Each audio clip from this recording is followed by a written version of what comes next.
Sa pagpapatuloy ng ating balitaan, lumapag na sa Negros Occidental si Department of Social Welfare Development o DSWD Secretary Rex Gatchalian para maghatid ng tulong sa mga apektado ng pagputok ng Bulkang Kanlaon. Pagtitiyak pa ng kalihim, nakapreposisyon na ang kanilang food at non-food relief packs para sa mga biktima. Magbabalita si Val Gonzalez. Maaga pa lamang kanina ay dumating na sa Silay Airport sa Negros Occidental si DSWD Secretary Rex Gatchalian. Ito ay para personal na pamunuan ng kalihim ang isinasagawang pagtugon ng gobyerno sa pangangailangan at sitwasyon ng ating mga kababayan sa lungsod ng Bago, lungsod ng La Carlota at munisipalidad ng La Castellana. Ito ang mga lugar na matinding naapektuhan ng pagputok at patuloy na pag-alboruto ng Bulkang Kanlaon. Naglibot sa mga evacuation center si Secretary Gatchalian kasamang dalawang regional directors ng ahensya sa Region 6 at Region 7 na sina Regional Directors Arwin Rason at Shalaine Marilocero.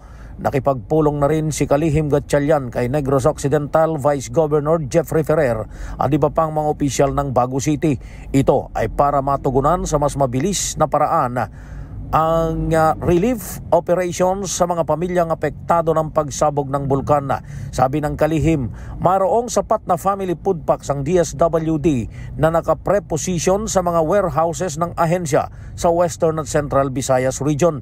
Sa inventory of stocks ng DSWD, bukod sa 1.4 milyong bilang na mga family food packs, mayroon ding mga nakapreposition na food and non-food items ang ahensya tulad ng kitchen kit, family kit, sleeping kit, hygiene kit at laminated sacks na handang ipamigay sa mga biktima.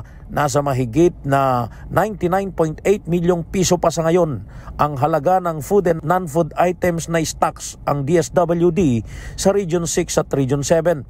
Sa ngayon ay libu-libong residente na ang lumilikas at persahang inililikas sa mga evacuation centers mula nang sumabog ang Bulkang Kanlaon kahapon ng hapon. Para sa MBC TV Network News, ako si Val Gonzalez, DZRH, una sa Pilipinas, una sa Pilipino.